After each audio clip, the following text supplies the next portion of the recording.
傳統同時尚好似格格不入，有少少好似一個比較對立面。但我又覺得所有嘅時尚都會係將來嘅一個傳統嚟嘅。我哋今日嘅所謂嘅時尚，其實都係建基於好多以前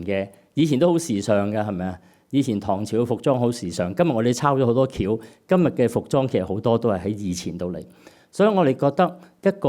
傳統同埋時尚，其實只不過係一個光譜裏邊一個唔同時間嘅發展。你其實創新係乜嘢？創新你唔係為咗淨係為咗新，你創新嘅原因就係因為你想接觸新嘅觀眾，係咪啊？你想有新嘅發展，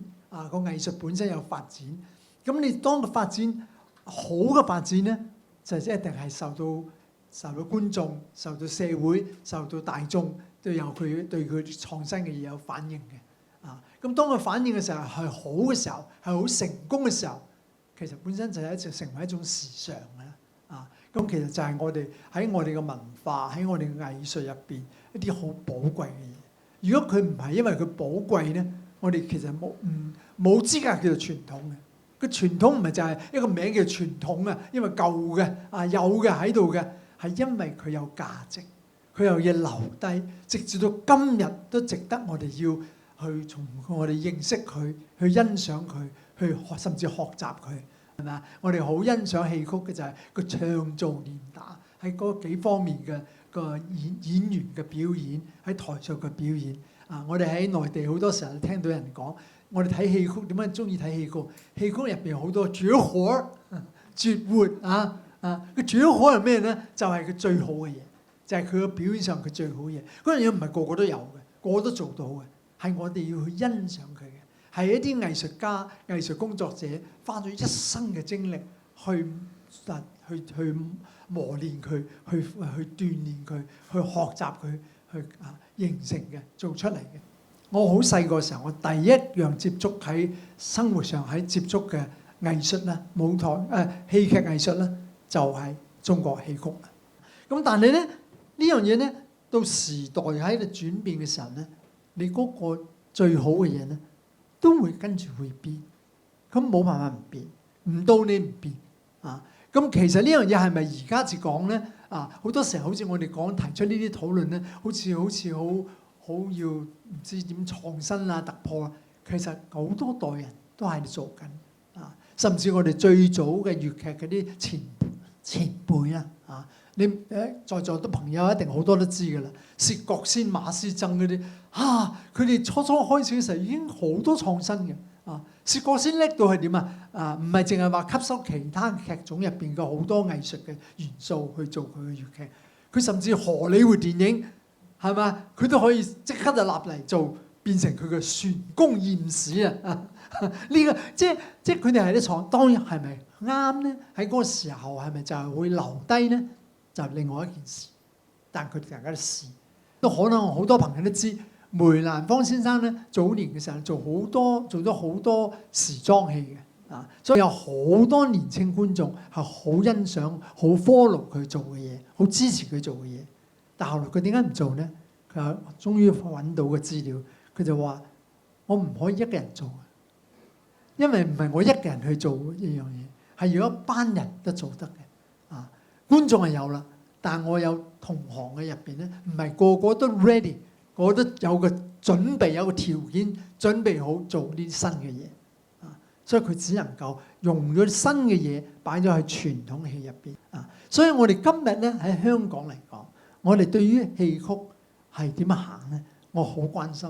因為點解咧？我哋唔可以淨係將戲曲入邊或者粵劇入邊嗰啲最好嘅嘢，淨係把佢留低，留得幾多留幾多，非常之重要。但係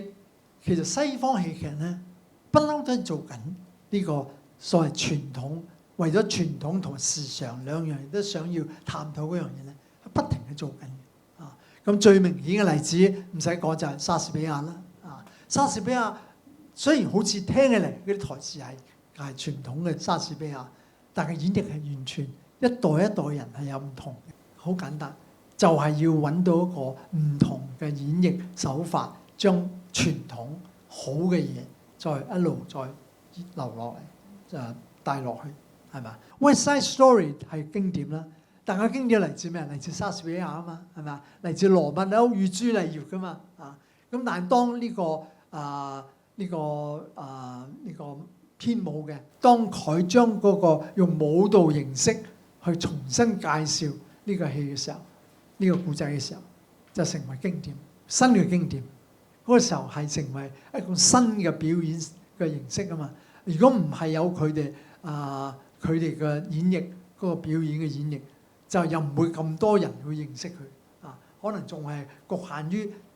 莎士比亞嘅戲劇劇種入邊。咁所以咧，有時我哋喺西方戲劇或西方劇種入邊咧，都有好多嘢我哋都會試點樣將佢重新介紹出嚟。有一個英國名導演啦 Peter Brook 啊，好欣賞佢咁講，個好嘅劇場係能夠活著啊，係既不能離開時尚，但也要有永恆嘅價值。咁其實真係好嘅傳統就係佢有永恆嘅價值。咁我真係覺得戲曲嘅表演咧，戲曲嘅演繹咧入邊咧，有一種永恆價值喺度，而且好值得我哋，尤其是我哋作為中國人咧，好 proud of 嘅。但嗰個 proud of 咧，我都唔係淨係講一種即係一種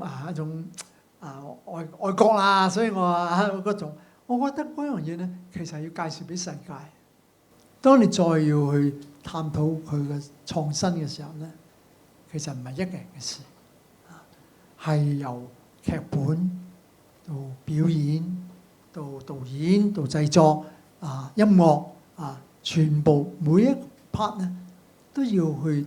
研究佢